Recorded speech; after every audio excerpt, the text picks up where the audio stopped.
What are the major enemies of creativity and productivity? Well, we're going to jump into that today. My name is Jacob Rupp. I'm the CEO and founder of the Lift Your Legacy Coaching Group, where we take 3,300 years of Jewish tradition and leverage it to get you to be the best that you can possibly be. So creativity, flow, what does that whole thing mean? So a lot of times we feel upset and we feel unproductive because we did 1,000 different things throughout the day, but we didn't really dive into anything to do it well.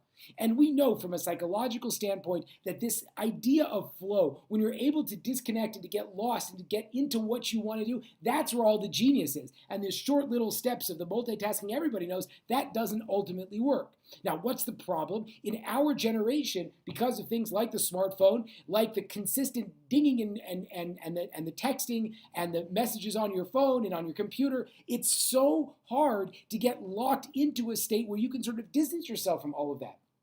In addition, as most normal people are, there are distractions. There's things that take you away from the things that have to get done. And that's not a bad thing. We want that. You have a job, you have a family, you have the gym, right? So there are things where you have to go do them, and that also takes away from your time necessarily sit and to just kind of express yourself.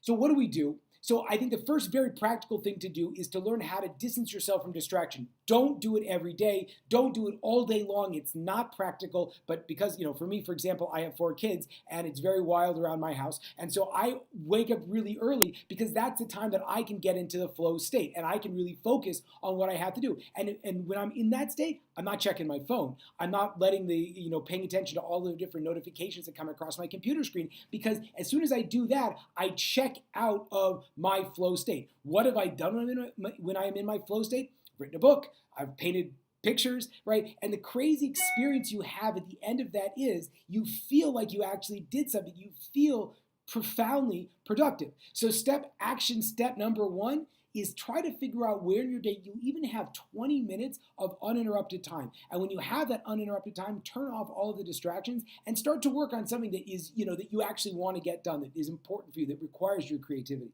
The second thing that's very difficult is the discomfort of a messy physical space, if that's the kind of thing that bothers you, right? Oftentimes we have all of these different things on our checklist that we have to get done. And for me, I like a clean house, a clean environment, a clean workspace. So I either have to physically remove myself from the house or I clean everything up before I try to be productive, because these are things that really suck the life juice, suck the energy out of us, because as soon as I'm trying to think and I'm trying to express and all that kind of stuff, I'm like, oh man, I'm gonna do dishes. I left my clothes in a pile. I gotta fold the wash. So finding a place where you can feel unencumbered by your physical surroundings is absolutely crucial. So step number 1 is the time, setting apart the time. Secondly, the idea of setting apart a proper and appropriate space. Now, interestingly enough, the rabbis already a long time ago were talking about setting up a specific place to pray, right? That you go the same spot every day, right, without fail, because once you set up a haven